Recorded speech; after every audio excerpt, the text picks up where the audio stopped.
Hello, this is Helen Noakes with the Yoga Health Mandala. I'm going to be demonstrating a warrior sequence. This is what I call the pre-warrior. So it's a neutral step back and the upper body just expresses the line of the back leg all the way through to the fingers. This is very safe for anybody to practice and is a great prerequisite for warrior. You can also practice this with the front leg open and the knee straight. I'm now going to demonstrate my version of a warrior one with the back heel off. It's a longer stance. It's a wide stance around the width of the mat, and the arms can go up or out to the sides from a reverse namaste, and the arms reach out from the space in between the shoulder blades and the breastbone. I am externally rotating the arms to give more openness in the chest.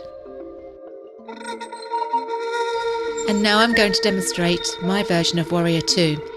It's a slightly longer stance, again, a wider stance. The back foot is around a 45-degree angle, and the arms are expressing the angle of the legs and the hips, and the head is finding its own space on top of the spine.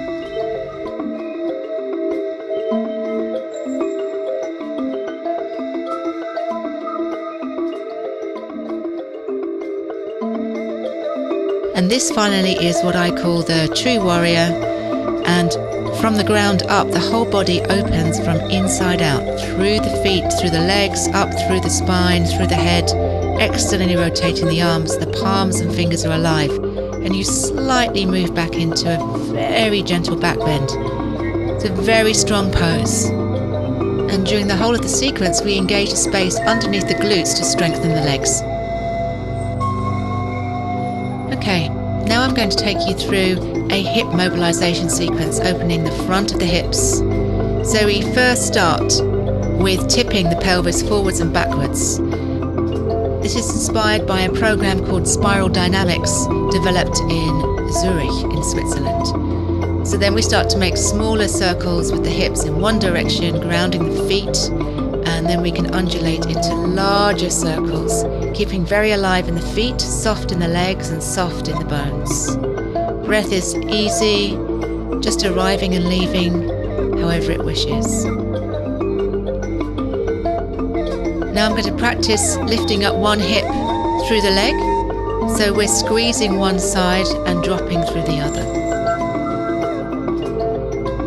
And then we can start to wiggle the hips from side to side, opening up the hip joint itself and working the spaces in between the ribs and the hips. Now we're going to bring all those movements together as we flow the hips forward, lift up the hip and bring it back. So we're combining some of those movements together. Now the hip comes backwards and forwards, up through a lifted leg.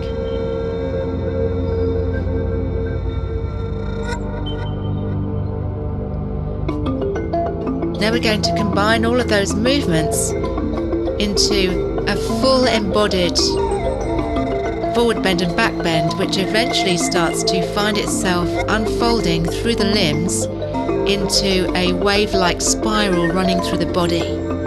So the head begins to become involved, be very soft and open, the neck is too, and the feet are super alive, gathering information from the ground.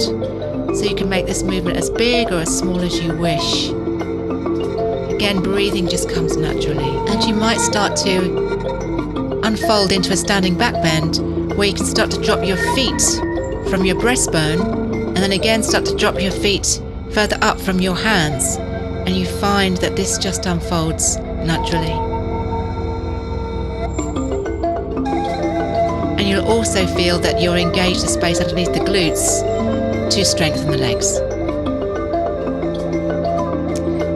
Now we're going to explore a tree pose.